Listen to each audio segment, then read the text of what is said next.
All right, Adam. Adam, where'd you grow up? Where are you from originally? I'm born and raised in Huntington Beach, Orange County, California. Grew up in, middle class neighborhood, Huntington Beach, right down the street from the beach actually. Surf life, surf culture, skateboarding, running around. My parents were originally alcoholics and addicts, and they kind of got out of the life and got sober into recovery and became pretty successful individuals. When I was 3 years old, they divorced, and so I was kind of brought into that whole world of having a separated family. My dad hated my mom hated my dad. Each one of them kind of talked shit on each other continuously, and that affected me greatly, actually. Through that, I kind of withdrew from the whole family life and started getting into the surf skate culture. And right around middle school, I started getting into sports. My dad pushed me into sports unwillingly, but I fortunately found an escape through sports. And so it was kind of trying to balance my life in sports and my life in the surf skate culture of Southern California, living on the coast. And I started to excel in sports, and so it kind of drew me out of that whole world of surfing and skating and being on the beach and the punk rock lifestyle. And I continued to progress through the levels of sports. I played on traveling club teams at baseball. I ran cross country. I played football, and then high school came, and in high school I kind of just shot out as far as excelling in sports. Sports were my world at the time, and I only focused on sports. And when my parents, I would come home, I wouldn't really associate with my family too much. It was more or less sports during the day, come home at night. I didn't do homework. The only reason why I got through school was because all my coaches were my teachers. And then, I started to dabble a little bit in smoking weed and partying on the weekends, doing that whole kind of weekend warrior thing. And but it never really affected me playing sports at all, because I was so focused on that. Played varsity 4 years. Out of 4 years in high school, I made all varsity teams as a freshman. And I got the encouragement from my parents, but because of what happened when I was younger, didn't really even matter. It was more or less proven to myself and my escape from, my separated home reality. Once I got into my junior year of high school, my weekend partying kind of started to grow, if you would, and it really started to affect my lifestyle. And at that point, and that young, I had to really choose what I wanted my path to be. And so I kind of walked away from the drugs and alcohol in high school and put my whole heart into training and focusing on my sports. And about my junior year, my mom had gotten cancer. She had ovarian cancer, and anybody that happens to, or anybody that knows anybody that has had cancer that's close to them, it's pretty devastating. But through chemo and Western medication, my mom was able to go into remission, and I was kind of able to focus back on my path of sports, baseball and cross country and football and all that stuff. And things really started getting good. I had scouts coming to look at me. I was getting scholarship offers, and I really started to look forward in life and smile, because I was on a kind of a trajectory of quote unquote success. And shortly after that, the cancer came back for my mother. I wasn't really seeing my father that much because I was focused on being there for my mom and trying to balance, being there for my mother and my sports and my kind of extracurricular activities, what I still dabbled in, which was the parties on the weekends and stuff. And for the second time, my mom went into remission somewhere in the beginning of my senior year. And so I was able to focus back on other things, all this in between bouncing back and forth between my mom and my dad, and them hating each other, and me kind of withdrawing slowly each time because really, the only thing I had at that point, because my family life was in such shambles, was either the drugs and alcohol or the sports. Somewhere towards the end of my senior year, the cancer came back quickly this time for my mother. They told us that it was terminal. And at that point, it really started to affect me, knowing, because I always grew up mama's boy. I was a mama's boy, 100%. Even though my dad encouraged and pushed me and supported me in sports, I felt like the only reason why he pushed me and encouraged me in sports because he was kind of living vicariously through me, because he had thrown his life away for drugs and alcohol. He was also a Hell's Angel.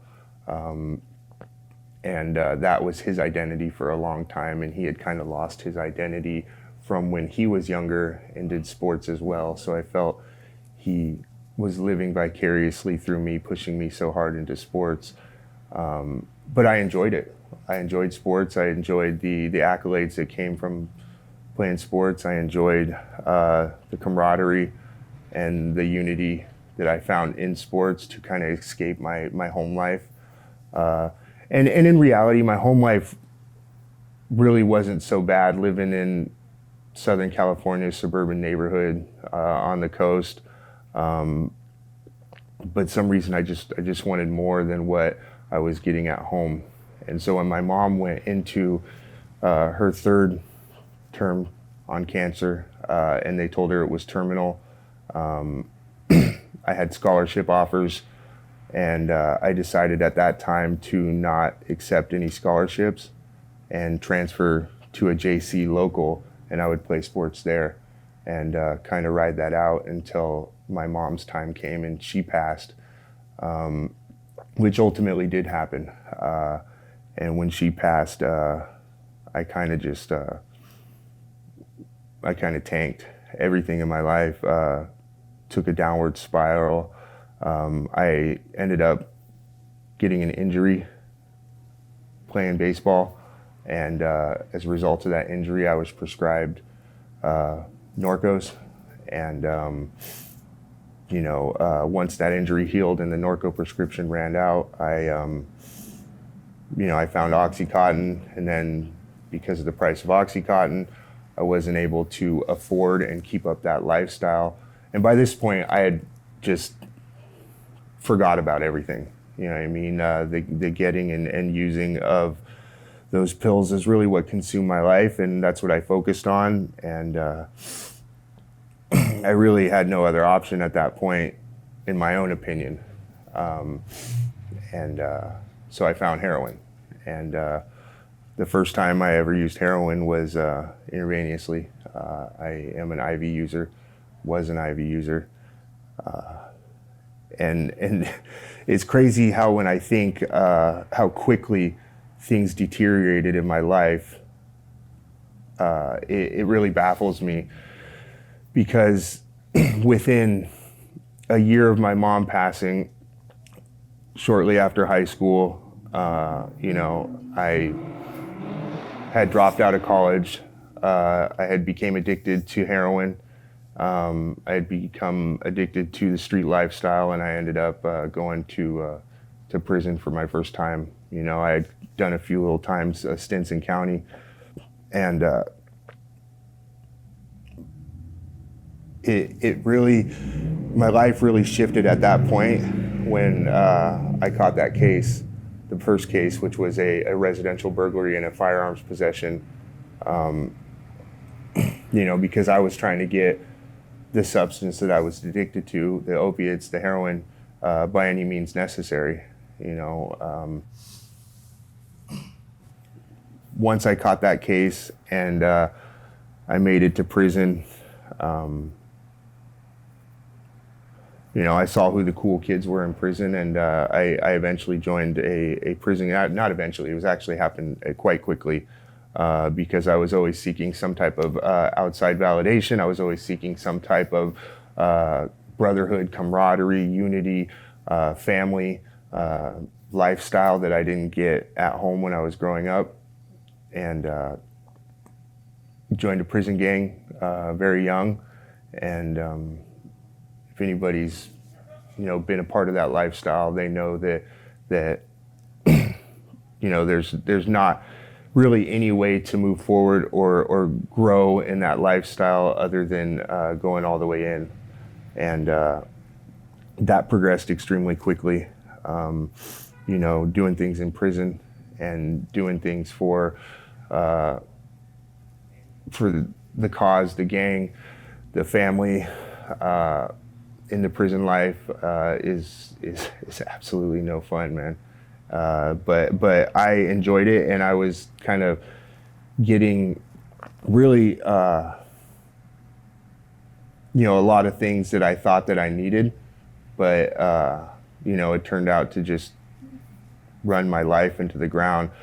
I didn't do too much time on that first term. I got out, but as soon as I got out, I hit the ground running. You know what I mean? The getting and using of my drugs, the getting and gaining clout in the lifestyle on the streets was something I craved, and that's really all that I did. And it didn't take too long for the rest of the people in my family to realize and understand that that was the path that I was on. And even though they tried to be there for me, and they tried to get me help, I didn't want any help. I was kind of stuck in the monotony of the gang life and the street life and the drug life, and I really didn't want to get out at the time, and I wasn't really aware of the consequences that I would suffer later down the line as a result of that lifestyle. And so really, I just kept going, and I kept going hard, and I went all in. And that started really a whole revolving door, vicious cycle of go in to jail, to prison, get out, get strung out on heroin. I've been shot, I've been stabbed. I basically embraced everything that had to do with that lifestyle and accepted the fact at that point in my life that I was either going to die in a gutter or I was going to die in a prison cell. And, these were the cards that I was dealt. My parents were alcoholics and addicts. Even though they made it through to the other side and were able to get sober, I kept the mindset that I was biologically predispositioned to be this person. I really didn't have no way around that at the time, no guidance, no structure in my life, no way forward other than, the way I was going. And so I continued that really destructive, mindset, path, trajectory, whatever you want to call it. And I kept moving forward with it. And slowly but surely, everything around me began to deteriorate. I would gain a few little things in life because I was trying to play this small part of, on the other side, trying to appease my family, trying to appease the people in my life that were present prior to me going to prison. But all I could really focus on was getting back to the streets and putting a needle in my neck, really. And not too long after my second prison term, in my mid-20s, I met a girl. I got sober for a little while, and she ended up getting pregnant with my son. My sobriety lasted a few months there. I remember being in the hospital when he was being born, and I had to run down to my car because I was starting to get dope sick. I was starting to feel the withdrawal effects from and experience the withdrawal symptoms from my heroin addiction. And I was barely able to run down to the car and, get well and do my issue and be back upstairs just in time to see my son come out. But, the crazy thing about that is that I thought that was my cure-all. My son was born. I've always wanted a kid, and that was going to be my incentive to walk away from my lifestyle, to everything I had chose in the previous 10 years up until that point. And in reality, that was a joke, man. That was a joke, because as soon as he was born, we went back home, and I was right back out on the streets, and for about a couple months, I tried to balance being a father and living at home and focus on my family, when in reality, my entire attention was, right back out on the streets. And eventually I was kicked out, and at that time, homelessness was my only option. So I hit the streets in Santa Ana in Orange County, and that became that. That started another vicious cycle of living on the streets with nowhere to go. Everything around me was consisted of using drugs, robbing people, robbing businesses, robbing houses, by really any means necessary. If I had to hurt someone to get what I needed, I would do that. If I had to lie, cheat, steal, manipulate anybody in my path to get me to the other side of what I wanted, that's what I was going to do ultimately. And through all of this, I was told, by the few people that were still left in my life, that I was only hurting myself. I was only doing this, to me, and that how can I be hurting you guys? You're not living the lifestyle that I'm living.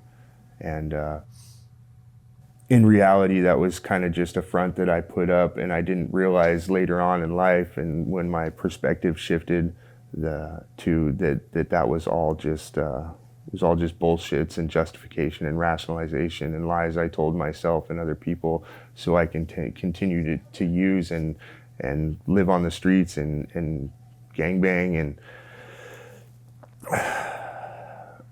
so all that comes to a head. I ended up catching another prison term, which was, really a relief at the time, because I was able to get up off the streets, and I was able to get away from the street lifestyle and get a bed, get a shower, get some meals in me. And but in reality, it's kind of a catch-22, because you would escape the street lifestyle, but you would go directly into the system of the CDC, the California Department of Corrections, where it was run by gangs and organized crime, and you'd be right back doing the same stuff, doing the same shit you were doing on the streets, only you were doing it in a lockdown facility. I really don't like. I really never realized the pain that I was going through you know, and then the only thing that I knew how to work through that pain was to continue to inflict pain on those around me. In prison, I sold drugs. In prison, you know, I did things for the powers that be, you know, whether I agreed with it or not. If that was somebody had to get stabbed, someone had to go. You know, I just followed the rules, and I figured if I was the one doing all that stuff, then you know, that stuff wouldn't reciprocate back on me. And to this day, I really kind of I still have nightmares about it. Diagnosed with PTSD as a result of you know, violence inflicted on me and inflicted on others in the prison system. You know, I suffer from nightmares still to this day. And that was about 3 years ago when I paroled. And as soon as I paroled, it was right back to the same thing. You know, I went and got a handout from one of the homeboys, you know, picked up a significant amount of heroin, got a firearm, and you know, in all aspects of that lifestyle, I was kind of on top of the game, right? I had money, I had a hotel room, I had, you know, I had a firearm, I had dope, I had everything that I needed to be successful in that lifestyle. You know what I mean? In that world, I had everything that I needed to be successful, in my opinion. That lasted about 2 weeks until, no, about 3 weeks until I got strung out again. And it's interesting. So every night before I would go to sleep, if I did sleep, I had a little routine that I would do. I would make 2 shots of heroin. I would cook them up in the spoon, and I would do 1 issue for bed, and then I would have my bottle of water and my issue for me when I woke up in the morning. And that way I could wake up sick, pound the water, you know, and kind of get my vascular system going in order for me to find a vein and get well. It's completely demoralizing, really, when I think about it now. But I woke up the next morning with no thoughts in my mind on getting sober, no thought in my mind the night before of going to bed that I was planning on changing my life. And I woke up the next morning and I kind of just laid there for a second, and I was quite sick. I was extremely sick, actually, because my habit had gotten so bad. I was at that point just 3 weeks out of prison. I was up to, you know, anywhere between 4 and 5 grams a day of heroin. You know, in California,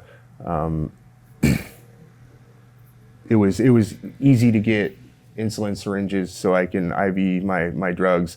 All you had to do was go to the local pharmacy and you can buy 10 packs of syringes. So I was using about 3 to 5 grams of heroin a day, 3 weeks out of prison, doing the most as far as that world is concerned. And I woke up and I don't know, you know, you can call it a spiritual awakening, you can call it what, you know, God shot, whatever it is that you believe. I woke up and I literally looked at the ceiling in this shit motel with, you know what I mean, and I just said to myself, I don't want to do this anymore. I don't want to live like this anymore. I don't want to continue to kill myself slowly, because up until this point in my life, I had overdosed 26 times. I'd been in a coma twice as a result of my heroin use. And that had never steered me away from continuing to go straight back to, you know, what was killing me. You know, I had been shot, I'd been stabbed, you know, shootouts, everything that came, you know, fighting cops, stabbing cops or COs, you know, shoe terms, everything that came with that lifestyle, and all the negativity and toxicness it brought to my life and the destruction it caused around me. I never, even sat back and realized that I was doing such damage to myself, to those around me, and living a complete and utter lie, you know. So I woke up that morning, right, and I looked at the ceiling, and I was like I said, I was extremely sick, and I get emotional, you know what I mean, because it was kind of like my jumping off point, right, to where I finally realized that there's so much more to life than the sidewalks of Orange County, California, and LA, and selling dope and carrying a gun and being a gang member and creating destruction everywhere I go and taking from society and it just kind of all hit me at that one moment, you know. And by this time I'd met a new girl trying to get sober again, and she had 2 daughters, and you know, through the times of the haze where I could kind of pull myself away from the street life, I built a relationship with these little girls. You know, I had no idea where my son was at this point in time. No idea. His mother had disappeared with him, and you know, I really didn't deserve to be in that little boy's life at that time. And it wasn't until later when I got sober that I realized that that was the right thing to do, because I hated her for it. I developed resentments because she had took him to God knows where, and I had no way of seeing him. And like I said, all this kind of, you know, played through my mind in a short period of time, laying in that motel room bed, and I called my girlfriend at the time, who was sober. You know, what she was doing with me, I had no idea, because and I called her and I said, you better get down to this hotel room. And she goes, I'm at work right now, you know, I can't leave. And I was like, well, you need to leave, because this is life or death. And at that moment in time, it was life or death. And I don't think if she didn't get there as quickly as she did, I would be here today, to be honest.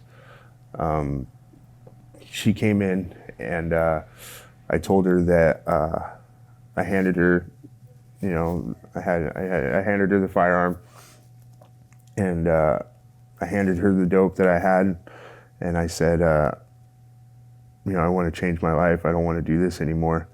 And which this had happened so many times prior in my life, like this, like the repeated experiences of trying to get sober and trying to change, but it was never for me or myself. It was always for someone or something else, like my parole officer or my children or the girl at the time or my parents, you know, who had both passed. You know, my mom tracking backwards, my mom ended up passing away. She died in my arms, took her last breath as a result of cancer.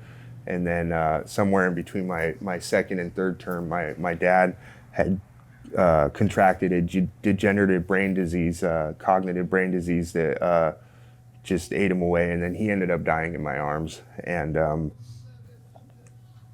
as well. And, you know, the pain and never being able to heal from those situations, or never developing the coping skills to heal from those situations, kind of perpetuated and exacerbated my drug use and living in the street life. You know, so all that accumulated and kind of culminated in this moment in this hotel room that day. And, you know, me still being a drug addict, I handed her the heroin, and and she went to go to the bathroom to flush it. And it was a significant amount, you know what I mean? And you know, I went and took it from her and wouldn't let her flush it, and ended up calling one of my homeboys, and they came and picked it up. And, you know, so it was quite the scene at this hotel that day. And she had called a friend because she had already been in recovery. She had already had some time sober, and he let me come to his house, which he owns some sober livings, and let me detox on his couch, because I didn't get. He wouldn't give me a bed in the sober living because he didn't think I could make it. Because up until this point in my life, I had lied to everybody and told every fucking story in the book and tried so many times to change, but could never let go of the kind of identity I had created for myself. Never let go of persons, places, and things, and the behaviors that kind of drove me to this point and to the gutter, really, in my life. And but I was ready to surrender, really, man. I was willing to do the work that I needed to do to change my life, and was scared, had a lot of fucking fear, because I didn't know how to live life on life's terms. I didn't know how to be an adult. I didn't know how to be a productive member of society. I didn't know how to be a fucking man.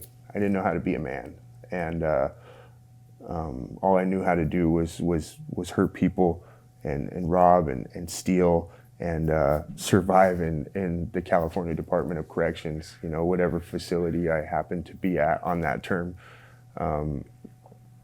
That's all I knew, you know what I mean? And I know how to shoot drugs. I know how to shoot dope really well.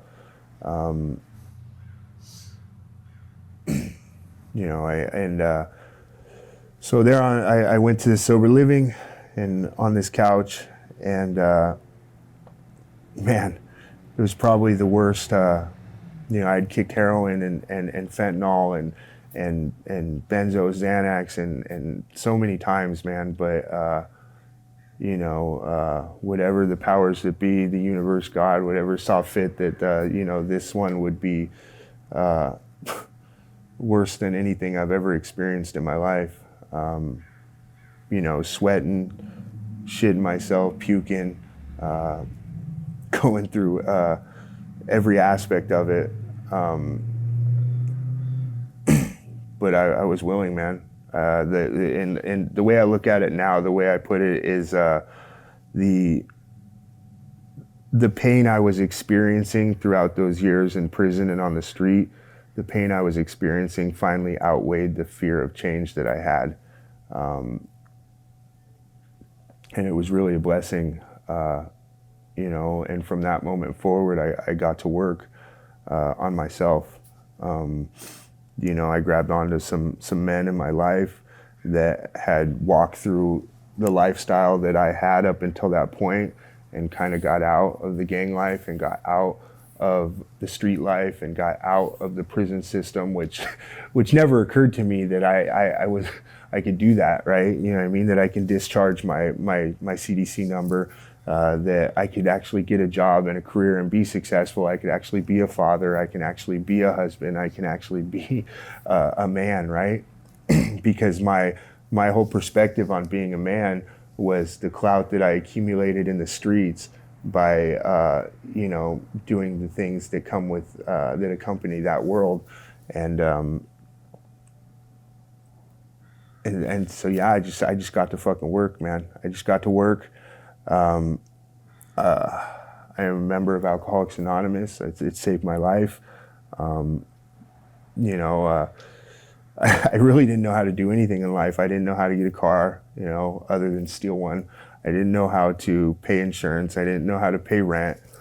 I didn't really have any skills, any life skills that could contribute to success. So I really was a baby or a child in a grown man's skin, learning how to live life on life's terms, right? And it's interesting because all the things, when I tell my story, when I speak at places, I tell my story, and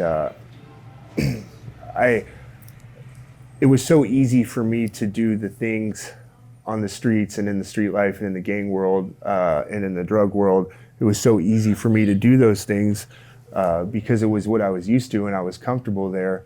And when I got onto the other side of the fence and was trying to learn to be an adult, right?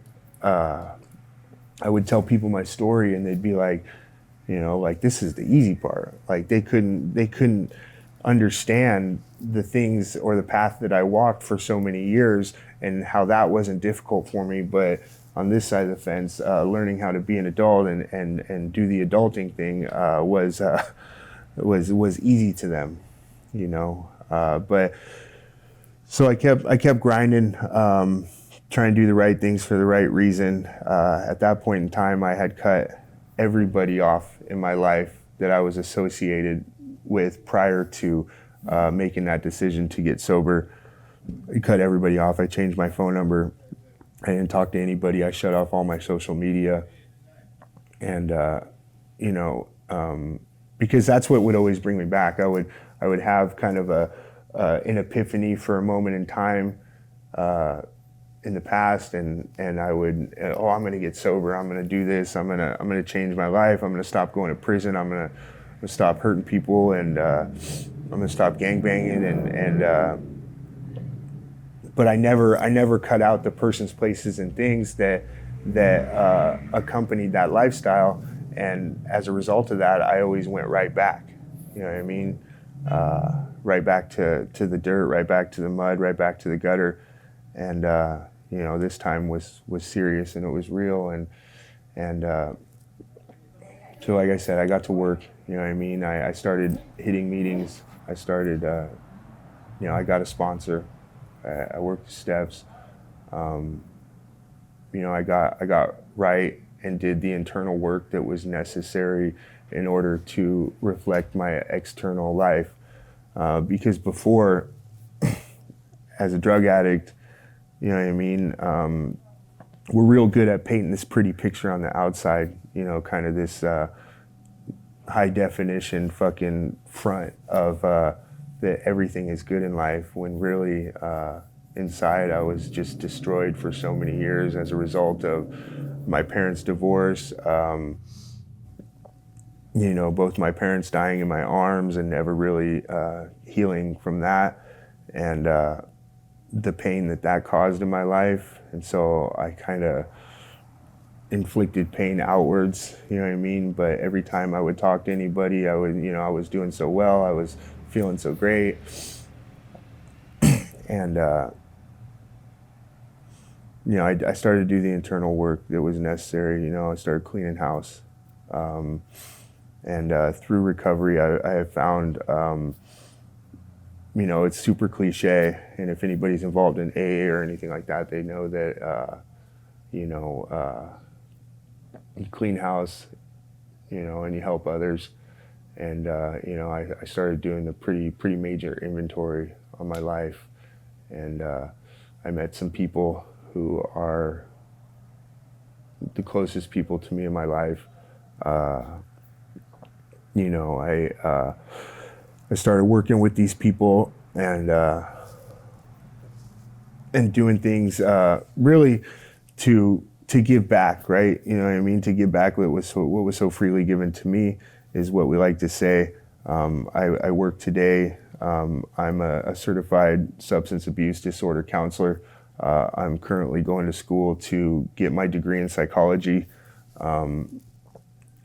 with some of my friends, my closest friends, my family, my fiance. We started a nonprofit organization, and basically our goal for this organization is to help addicts and alcoholics and people that suffer from mental health or untreated mental health get resources to get into treatment and get the mental health treatment they need, to get the substance abuse treatment that they need. And what we do is we help provide clothing for people that are trying to incorporate themselves back into work and getting jobs. We help set up resumes. We help get things that you need to really just be a functioning member of society: Social Security cards, birth certificates, IDs, jobs. We do interview training. We help build resumes and put addicts and alcoholics on the path to changing their lives and incorporating themselves back into society. you know, and that really is where it's all at for me today.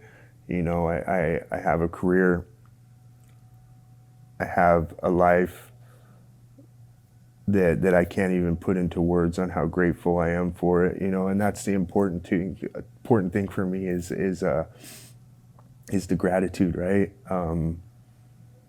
You know, gratitude is an action word, you know, and I'm a firm believer in what am I doing today to show those around me that I'm grateful. So, you know, today my life is focused on my family. My life is focused on helping others, and as a direct result of that, I've been blessed with with a beautiful life. It's crazy going back to my son not being anywhere that I knew where he was. Right, I was sitting in when I was in that sober living, and I was in what's called a IOP, which is an intensive outpatient program. And due to COVID, I wasn't able to go into any drug treatment or anything like that. And so I had to do everything virtually, right? Treatment program. And my phone was ringing, and it wouldn't stop ringing. So I had to excuse myself from my class. And I answered the phone, and it was my baby's mom. And how she got my phone number, it was a brand new phone. That's another story, right? I have no idea. But she said, I said hello, and I knew it was her right away. And the first thing she said was, "Hey, I heard you're doing good. I heard you're sober." And I said, "Yeah, you know, I'm doing what I can. I've done some work, but I got a long way to go." And she told me, you know, would you like to see your son? And I said, yeah, I would love that, you know. And it's crazy how things work in life when you're doing the right things for the right reasons, you know what I mean, and your motives are pure. Because I didn't think I was ever going to see my son again, and in reality, my actions dictated that I didn't really deserve to see my son. I wasn't doing anything to be a father. I wasn't doing anything to deserve to have him in my life. And you know, I was able to see him, and I hadn't seen him in 6 years. You know, he and now today, what's crazy, as a result of getting sober and changing my life and on the path that I'm on, my son lives with me full time now. And you know, I get to take him to school and you know, basically teach him how to be a young man and raise him, which is something I could have never dreamed of when I was fucking sitting in a prison cell trying to you know, figure out who's got to go next or what I got to put in my ass to make money that day, you know what I mean, whether it be drugs or whatever, because that's the way things are handled in prison, you know what I mean. And I just never foresaw where I am today, you know what I mean, working with other people and helping other people that suffer from what I suffered from, and helping them find what I have today. Is something I can't put into words. The feelings that I get when I help someone else, the feelings that I get when I see a 20-year-old male or female come into treatment, and I get to be their counselor, and I get to you know, see them grow and start to heal from the similar things that I suffered from in my whole progress and my whole process and my addiction. It's unexplainable, you know, and that's why I continue to do what I do on a daily basis, you know, and it's really a tough battle, because statistically, you know, 1 out of every 10 people are going to make it, you know, and especially with what's going on in the streets today, with fentanyl and stuff, it's really sad, You know, in the 3 years I've been sober, I've been to probably 60 or 70 funerals. You know, and I thank God that, you know, with all my overdoses and stuff that you know what I mean, there's a reason why I'm here, and there's a reason why I'm able to do what I do today. And I'm glad that I had the experiences that I did, and I was able to walk away so I can share my experience, strength, and hope with other people, and you know, pray that they can find a way out as well. It's really beautiful, man. It's really beautiful. Excellent talk. Thank you, Adam. Yeah, no worries. Beautiful.